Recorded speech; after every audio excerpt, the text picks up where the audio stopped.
I think the car is overpriced by a long shot. That's its first problem. So welcome to the channel, welcome to the vlog. This is Car Connections. It's Friday, so I hope all you guys are doing well. I think Christmas is around the corner. I think this is coming Wednesday. So for all of you guys that celebrate Christmas, Merry Christmas. And for those that don't, Happy Holidays.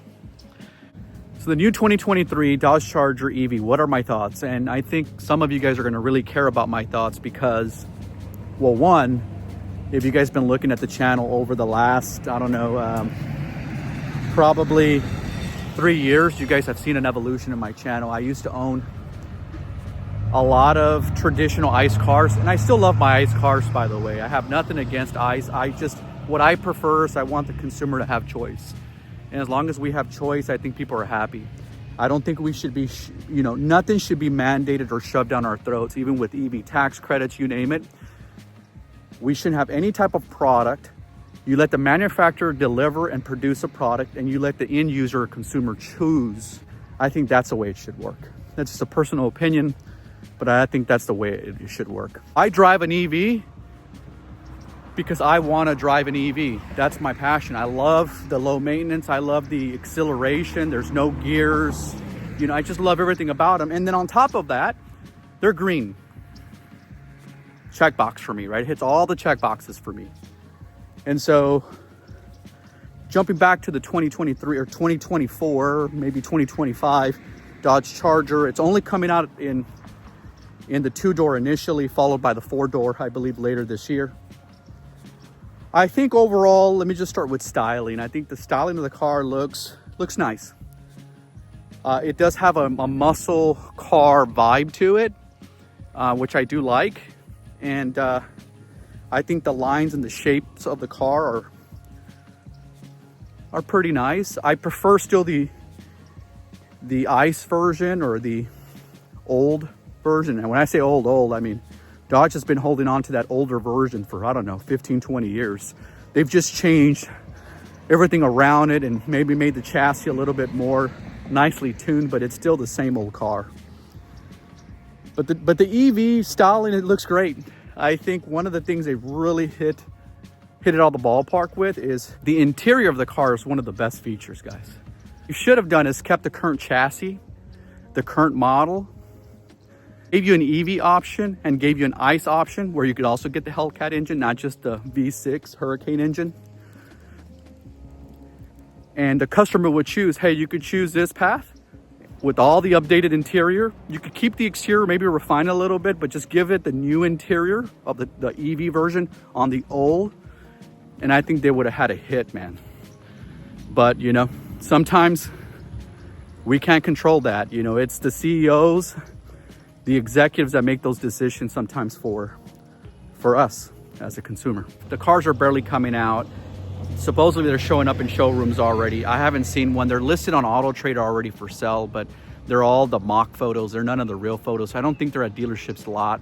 Supposedly they're for sale. There are already dealerships doing markups, playing the stupid game. That's another reason why I like the EVs, such as your Rivians and your Teslas. Why do I like those? Because they make the buying decision easy. It's straight to consumer. You don't have to worry about all these add-ons and having a haggle. It's you see the price, you buy it, and that's it. You go pick it up. I mean, it's a 5-minute transaction. And then so the new dealers are getting these cars and they're marking them up $10,000, $20,000. And I think that's just stupid. MSRP is more than enough for the dealerships. That's also already aggressive to sell them at sticker, because they're already making money on the back end from a holdback perspective and reserves. There's money to be made even if you sold them at sticker. Dodge is already doing a 0% interest on these cars at 72 months. Well, is that going to move the car? I think they're going to have to do that and give a lot of rebates off. The car does qualify for the EV incentive of $7,500, but as we all know, we believe that's going away come January 1. So I don't think that's going to benefit anybody. I think the car is overpriced by a long shot. That's its first problem. I think it's really, really overpriced. That car needs to be at least $15K cheaper. So instead of 80, closer to 65. And for the lower threshold, which I think starts at 60, you need to be at that 45, 50 mark. That's a big problem. One, it's overpriced. And from an EV perspective, I think it's overpriced as well, meaning the range on it is just ridiculous. I think it's like 263 mile range for what, 84,000 before markups. Who are they selling to, man?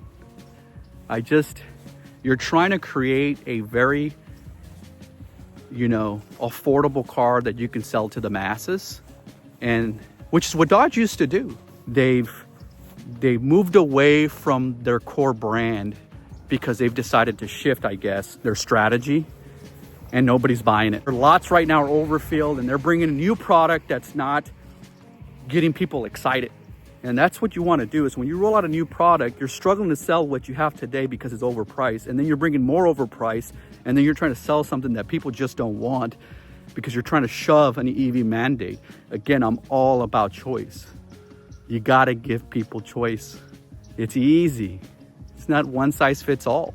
How about a hybrid maybe? I don't know. I mean, look at the E-Ray from Corvette. They have a hybrid. I don't know. I think they could have just done better strategically for sure.